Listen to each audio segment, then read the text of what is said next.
आज हम 2025 में भारतीय यूट्यूब क्रिएटर्स के लिए एक बहुत बड़े सवाल को समझने की कोशिश कर रहे हैं।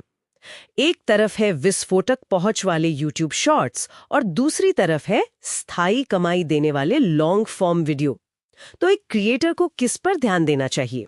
बिल्कुल, और ये दुविधा हर दिन बड़ी होती जा रही है। हमारे पास YouTube की बदलती नीतियों पर एक रिपोर्ट है और मिश्रा जंक्शन और A2 मोटिवेशन जैसे चैनलों का विश्लेषण भी।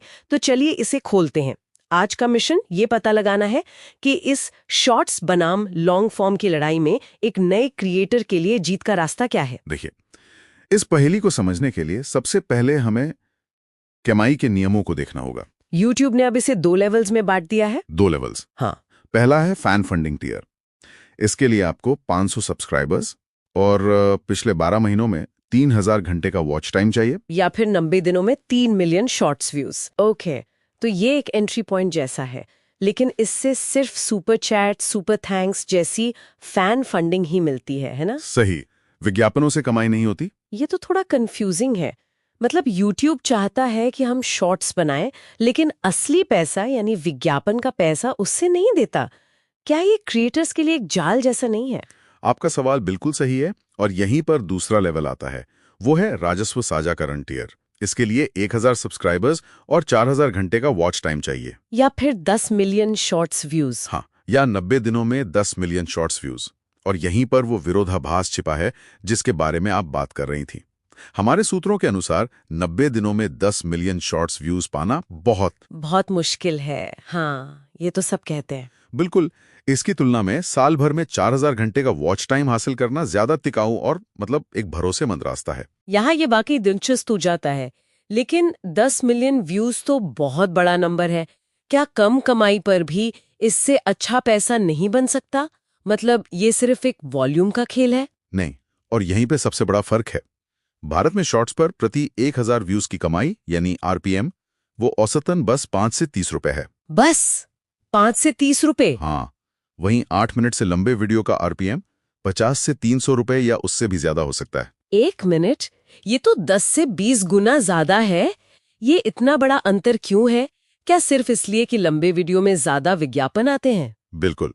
असली खेल है मिड रोल एड्स का। 8 मिनट से लंबी वीडियो में आप बीच बीच में विज्ञापन लगा सकते हैं, जो कमाई को कई गुना बढ़ा देते हैं। शॉर्ट्स में ये संभव ही नहीं है।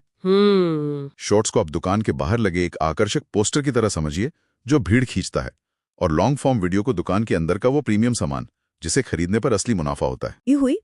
क्या एक नए क्रिएटर को सिर्फ 8 मिनट से लंबे वीडियो पर ही फोकस करना चाहिए? नहीं, और ज्यादातर लोग यही गलती करते हैं।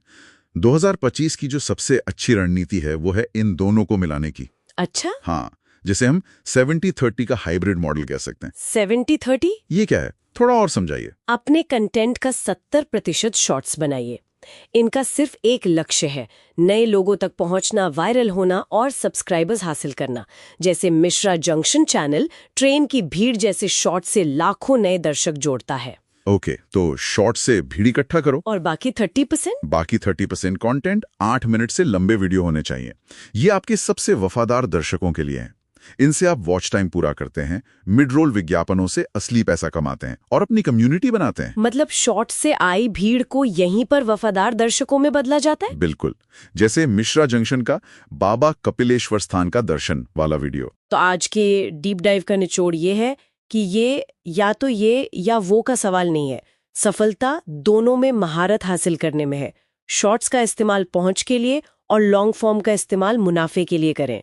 पोस्टर भी लगाइए और दुकान में अच्छा सामान भी रखिए। एकदम सही। और जाते जाते सोचने के लिए एक बात, ये खेल सिर्फ विज्ञापन से पैसा कमाने तक सीमित नहीं है। असली सवाल ये है कि क्या एक क्रिएटर अपने दर्शकों के ध्यान को एक ऐसे रिश्ते में बदल सकता है जो विज्ञापन से भी आगे जाए। जैसे डिजिटल उत्पाद बेचकर या स्थानीय व्यवसायों के साथ मिलकर।